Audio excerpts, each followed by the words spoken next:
Hello, good morning, good afternoon, good evening. I greet you in the name of our Lord Jesus Christ. How are you doing today? God bless you. That is a sad story of someone who was said to be a former gospel artist that murdered his girlfriend. Somehow I found it difficult to actually pronounce girlfriend, and this person is connected to the gospel. This is the era where preachers don't actually make a difference between. It's not wrong to have a girlfriend. If you're a guy and if you're a man and you have a lady that is a friend, yeah, and if she's a girl, it's a girlfriend. But you understand the attachment that almost all of the time is involved when you hear this is my girlfriend. It definitely means that this is my sex partner. And the generation we're in today actually don't even know the difference between this is my fiancé or my fiance to this is my boyfriend and this is my girlfriend. Well, it is a sad story, but I like you to hear, him talk and the strange thing about their relationship and the stone cold or the heartlessness that is in this whole thing.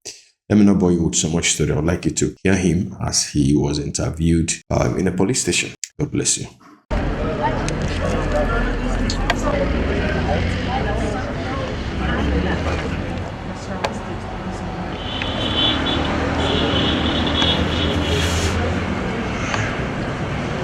She's a female friend, my girlfriend. How long are you guys dating? A year. For a year. How come none of the family members know that you guys were dating? Because it's actually complicated. It's complicated. So tell us about the complication. We don't get to see each other all the time. We're always coming around. Like for example, we have a lot of people around. We come around most of those times. So that's how it is. Did you kill Salome? Yes. Why did you kill her? Why did I kill her? Because if you don't have each other all the time, you don't have each other all the time. Is there a reason to kill? Why did you kill Salome? That's what I'm saying. We don't have each other all the time. Simi, call this guy for me. You are here. Simi, you talked that time. Why you did like this? Tell us. Sometimes it's not because we don't really have each other all the time. Simi, start from where you told me you invited Salome. I invited Talume Okay. to come around most in a while. Okay. And we get to be most of the time. We've had a lot of things going on. All right. On that day when she came to your house, when you invited Narrate her, what happened on the day that you killed her. She came to my house and we're actually vibing. We're not actually vibing well. But based on one or two things, what is the one or two things? we started getting close to each other. And I saw that my vibe and her vibe came together. So that was how we came to be together. And that's how you killed her. Just tell us how you carried out, how long you planned to carry out the attack and how you executed it. It's not something I really planned on. Something that it happened on that day and it happened. Simi, Not like I had a plan in mind. Simi, Ma, you told me that when she came, you caught her doing something. You caught her sex chatting with another man. That was why you killed her. So tell them, what is it? What has she done to you to deserve this? Tell them. she was always cheating. She hid most of the things from me most times. How did you get to know? Because I saw her phone. How? When did you go to know? I saw her phone, like I said. What did you see in the phone that made you very angry? Most of the chat with the other guys. That's what I saw on the phone. So that was when you decided to kill her. Yes. Do you have any regrets? I don't have any regret. Okay, you don't regret killing her. I don't. Why? Because life is reciprocal. That's what I thought. Life is reciprocal. And if you must be with someone, you have to be reciprocal with that person. You have to understand what that person is going through so that you can actually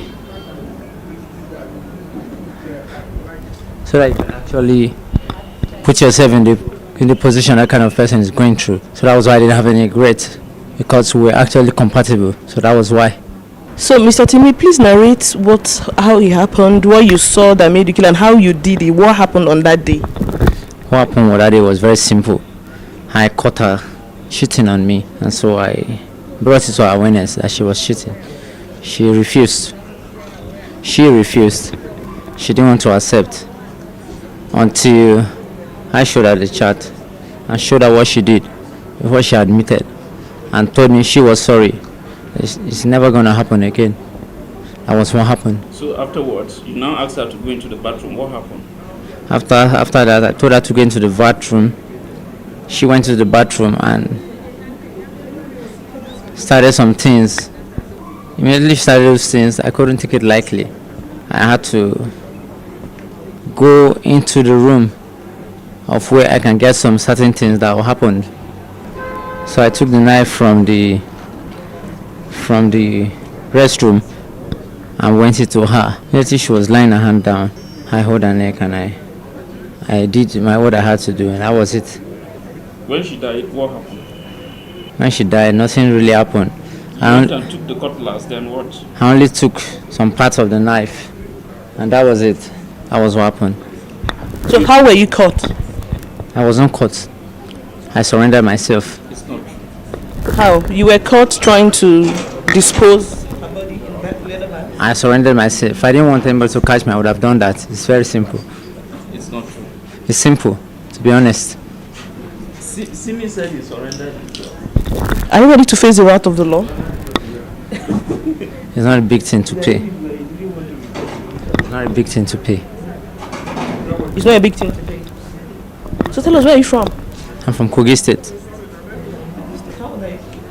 I'll be 30 this year. You told us 31. I'll be 30 Initially, you this said year. 32. You now said 31.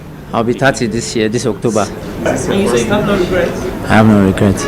Simi, What do you do for a living? I'm a cryptocurrency Cryptocurrency. agency.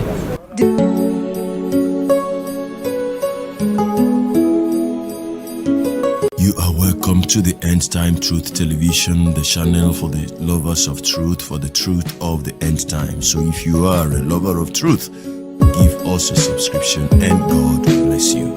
Shalom. All right.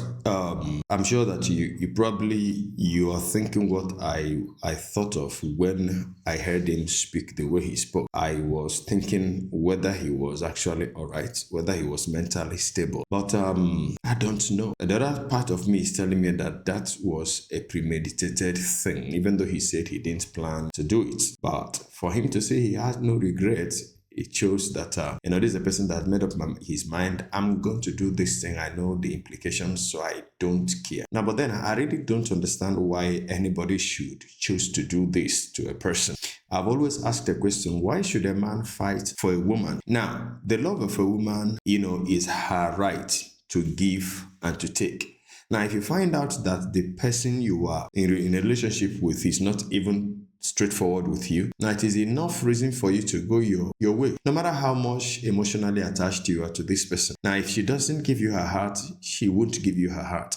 Now, I've seen men fight and kill themselves over a woman, and that is absolute nonsense. And I've also seen women fight over a man, and then, this person will be feeling like a hero. Oh, because of me, they want to kill themselves. So because of me. At the end of the day, you die and you go to hell, and the woman or the man will just continue his life, right? So, yes, I know it hurts, but come to think about it, it's not even his wife. All right. Now, this was a gospel, so to speak, a gospel artist, gospel minister. Now, does it give you an inkling of what goes on in the music world? You see, the music world is a world that is embedded with so much, because Satan, the devil, is himself a music star. Now, before we go into that, I'd like you to listen to the family member. So it will also surprise you that These people were in this long time relationship and their families don't know them. Listen. The disease is my sister, my younger sister, and I feel very bad because I didn't just lose a person. We didn't just lose a person in my home. We lost a sister. My mom lost a daughter. So I feel really bad about the whole situation, and I demand and need justice to be served to this guy sitting over there, because he is the person that murdered my sister, and he confirmed it to me when we picked him up from the police station before we brought him to this command here. He confirmed. I was like, you are the person, because I'm just seeing him for the first time apart from the social media pictures that have been flying. I was like, you are the one that murdered my sister? He nodded and said yes. I was like, you will tell us where we are going to, why you murdered my sister? He now nodded that yes, he will. So I just need to know why he murdered my sister, and I need justice to just be served. That is all that I need, because any other thing that will happen will not bring my sister back to life. That I have come to terms with, but I just need the law to just take its full course on this guy. That is all that I need. That's all. That's the least my family deserve at this point now. I have never seen him before until his pictures were shown to me on social media, and it was on Sunday that was the first time I ever saw his picture, ever in my entire life. Sunday was the first time I saw him, and he said he claimed, because the video I first saw on social media, he claimed that he has been dating my sister for the past 1 year, and you'll be dating somebody's daughter for 1 year and nobody in the home will even hear your name or know you. That's absurd. Like, I cannot even fathom it at all, because it doesn't happen in my family. It can happen any other place, any other family, but in my family that doesn't happen, because there is a certain way we were brought up. Even just friends, not even sexual relationship or intimate relationship, just friends. Everybody has to know your friends, so that as you are going out, we will know where you are going to and when you are coming back, and who to hold responsible if anything happens to you. But this so-called Timi guy, we don't know him. We've never seen him until we were called up to tell us that this guy murdered and dismembered our sister. Salome is she's 24 already. Today is 14 or 15. So she's 24 years, 1 month and 5 days. She was born 1999, December 10th, and she's a graduate. She's a youth corps member, and she's serving in Nikon Insurance. She's supposed to be done with her service like in the next few months, and this unfortunate incident just happened. However, Salome's father thinks that Jimmy is either a cannibal or that he is into human parts trafficking, judging by the graphic description on how he saw the mutilated parts of his daughter's body. According to him, it was prepared as in the way butchers do prepare meat ready for distribution or consumption. It's unfortunate nobody ever gives birth to a child and expects that it will turn out what this young man has turned out today. Neither do anybody give birth to a child and expect that they will die the way this young lady died today. May God help us. Listen to the father. Yes, the position of the family is, we discovered this through the Nigerian police, and we are expecting justice from the police. He has succeeded in destroying our daughter. Not ordinary killing, he butchered her into pieces. He cut that body into more than 50 pieces. And when you look at the whole thing, he's preparing that body for consumption, because he cut all these things and leave them in about 6 polythene bags. That is to say, if you look at where people contributed money to buy cow during festive period, and those times that the Fulanis will come to share the cow among the people that contributed for it, that is exactly what he did in his room.